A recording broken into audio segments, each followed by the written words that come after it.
Alpesh, let me just ask you a question about this OBR report. We've concentrated very much on the headline lowering of the growth figure. But what about this structural deficit figure? Everyone's getting their head round now. The bit of the deficit that won't be wiped out by economic growth, that's worryingly high at over 7%.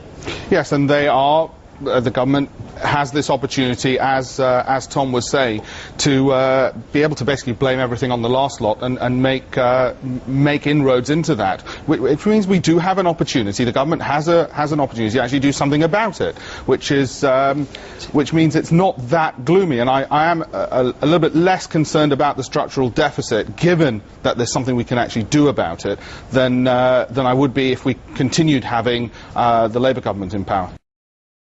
Now joined by our guest host for the next hour, Alpesh Patel, Principal at Profinium Partners, and Richard Milne joins us as well, Capital Markets Editor at the Financial Times. Thank you both for joining us. Alpesh, let's come to you first and pick up on this inflation story then. I mean, inflation has been running ahead of the Bank of England's target for, 10 out of the last 11 months or so.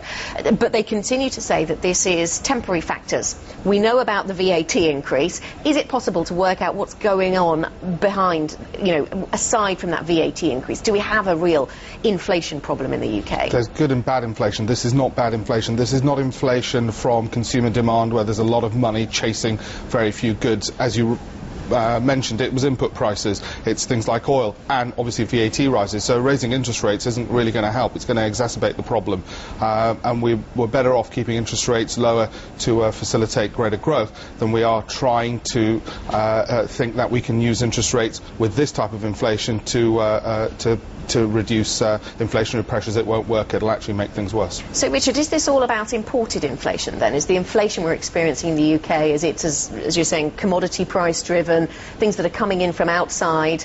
Are those the two factors that we're looking at? Well, largely that's the case. I think it is the core inflation in the UK is fairly low, and that must give some comfort, at least for the Bank of England. But of course it makes forecasting quite difficult. But I think from my position, one sort of perhaps potential positive here is that inflation might be quite good if you've got a large debt burden. You can almost start inflating away the debt, and I think that's maybe where markets might start to get a little bit worried. Alpesh, I mean, does that make sense to you? I mean, that sounds like a good thing. You think markets get worried if we inflate away our debt? Sounds like a good idea if we have less debt. Oh, absolutely. We're going to have that. We're going to have that probably kicking off in 2012, maybe 2013, where we start getting inflation of the levels we saw in the 1970s, because we've had so much money inputted into the system. That's a big call to say it's going to go up to. I mean, what sort of type of levels are we talking about there? We saw a huge oil price shock. Well, yeah, 10% I would not be surprised about if we got those kind of levels of inflation by then, because when you look at the amount of money which has gone into the system over the last 18 months, that's going to have impact on inflation in due course. At the moment it's not, because that money's working its way through improving our confidence levels and is boosting nominal earnings, at least for companies, and that's why you're going to see equity prices rise this year in particular, maybe 15 to 20% on the Dow and on the FTSE, is my view.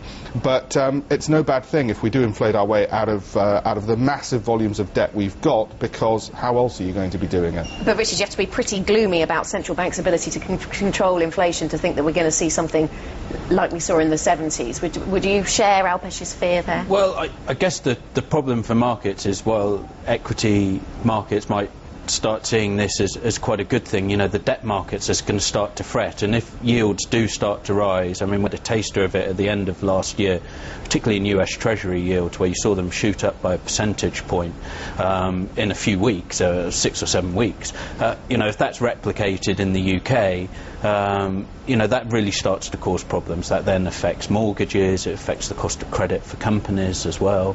That's where the difficulties could lie. And Richard, have you seen in the last couple of weeks markets factoring in a little bit more seriously the threat of rate rises in the UK? Because I've seen some commentators say that, and then others say, actually, that's not coming. It's not coming this year.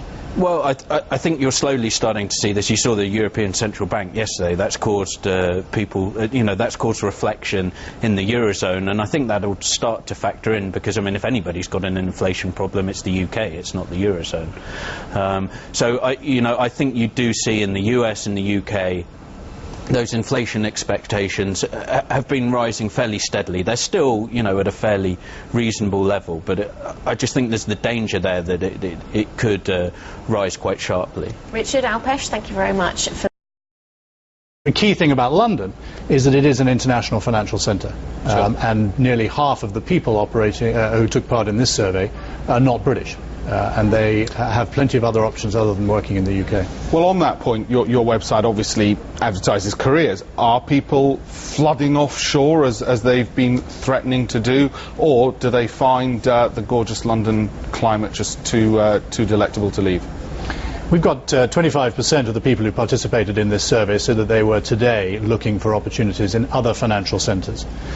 We've already seen a number of financial firms moving their operations offshore, whether it is hedge funds to Switzerland or whether it is even large organisations like HSBC moving its CEO and a strategy unit to Asia.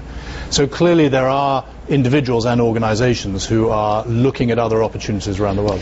Problem is, if George Osborne doesn't do it, Michel Barnier will do it. I mean, do they have any differentiation, these bankers? Because, I mean, it's going to happen on an EC-wide basis or EU-wide basis. Isn't it better that the UK gets in first, has its own one, then can defend its ground?